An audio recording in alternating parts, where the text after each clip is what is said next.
Welcome aboard to podcast 33 in the series of the Voyage to back Yonder.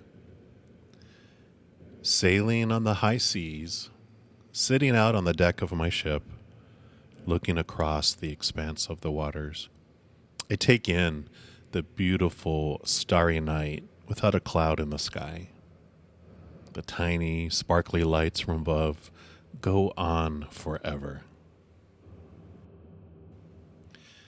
And in this quiet moment where my mind is silent, I hear a deep calling from within my heart. It's drawing me to be someone who I feared being, because it wasn't what all those noises in my head have told me I should be. In the silence, truth starts to reveal itself. And I begin to see how I've been living the life of others because I hadn't uncovered who I am. I hadn't been living my own life. I might find that I've been jealous or judgmental of others when I've monitored their lives. Why don't I have that? Why isn't that happening in my life? And I see that I'm the only one that can answer those questions because I'm the only one who makes the decisions for my life. I see how I've abandoned my ship at times, falling overboard or diving into the water to get to someone else's ship. I try to get to their ship so that I can try to steer them to the right course. But I can't get up on their ship. Really, I can only access my own ship. When I'm out of my own business, I feel like I'm struggling to keep my head above the surface, treading water and feeling exhausted. It takes some deep breaths as I return to the quiet moment under the stars. I walk to the front of my ship to look forward to my destination. More truth comes. I see that ultimately, we're all here for the same purpose, to contrast our unconditional love being against the conditional love of this amusement park of fear. By picking a certain location, date, and time to be born, I chose a character I would portray in the grand play and the roles that I would engage in. I see that there are certain important scenes that I agreed to participate in for the sake of the plot, but the rest is improv. I get to express my unconditional love to the world in my own unique way. That's what our calling is. Our huge hearts calling out to us to express the unconditional love that's in our heart in our own unique way. And that deserves some repeating. Our huge hearts calling out to us to express the unconditional love that's in our heart in our own unique way. I might express that love as something artistic like music, song, painting, writing, sculpture, woodwork. Or something like cooking, baking, being a heart surgeon, a nurse, a masseuse, a dog walker, a nanny, a public school or homeschool teacher, a fireman, a police officer, a senator.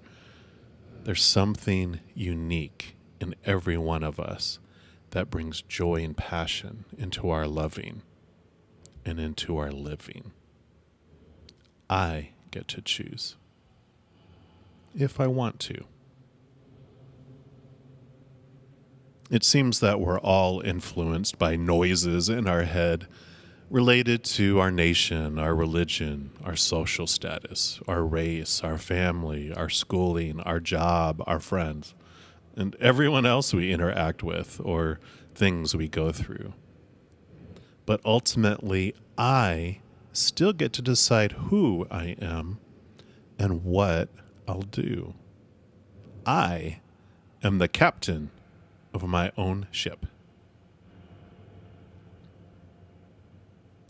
No matter what religion I relate to, I still get to express the special person I am. No matter what or who my religion says God is, I get to develop my own personal relationship with my Creator. We get to come up with familiar nicknames for each other as I discover my Creator isn't the tough cookie religions have presented them to be. As I get to know my Creator's heart by interacting with Him one-on-one, I discover a huge heart of unconditional love.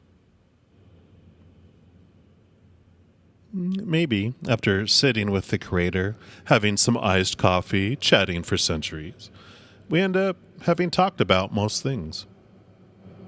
And maybe after having basked in that unconditional love for so long, I grew full and filled to overflowing.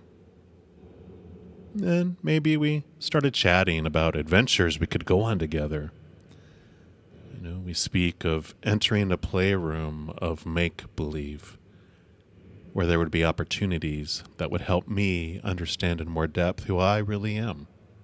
Somewhere I could color in the picture of who I really am.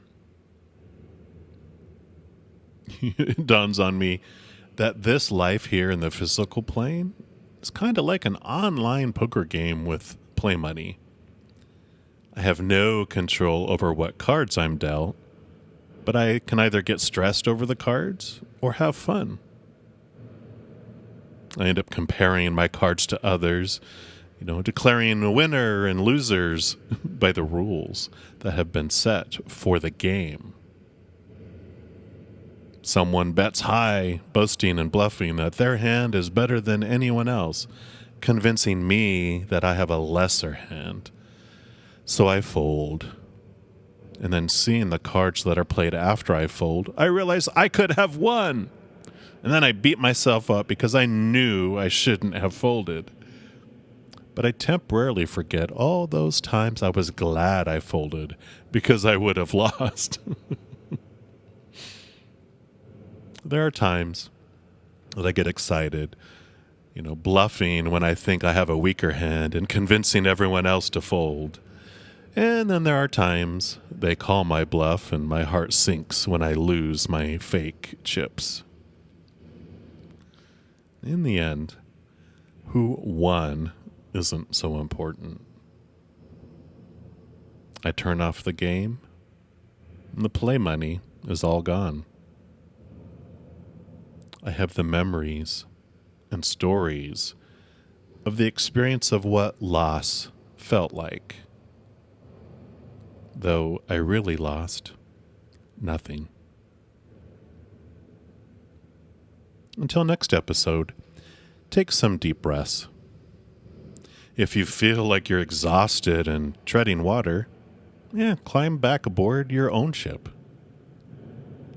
Quiet the noise of who you think you are supposed to be. Hear the calling of your heart.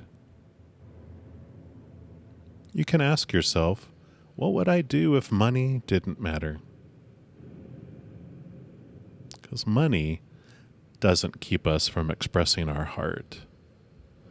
Our thoughts about how grandiose the expression of the heart should be is what deflates our sails. Thinking that we need to be internationally recognized for our deeds, that makes us feel worth less when we aren't recognized.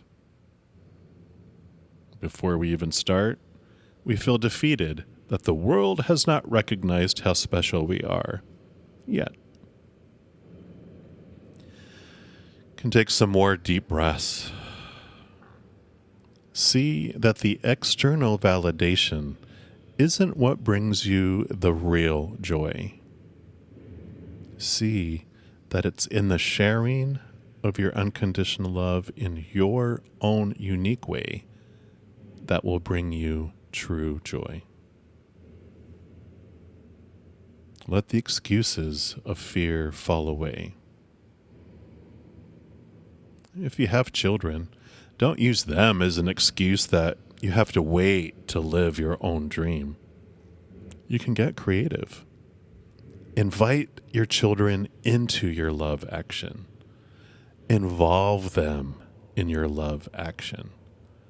Revolve your life activities around your dream. And when your children see how you are living your truth and expressing your unconditional love in your unique way, that gives them permission to do the same. And how powerful is that? You need not sacrifice yourself for the happiness of everyone else. Give unconditional love to yourself and live a life of your own passion. That love will fill you up and overflow to everyone around you. You can stay in your own business instead of being in the business of everyone else. You don't have to spend so much of your energy trying to make all those others live the way you think they should. You can be thankful for what is and see the blessings that exist in every second. It's all a choice we can make if we want to. Enjoy your voyage, Captain. I love you.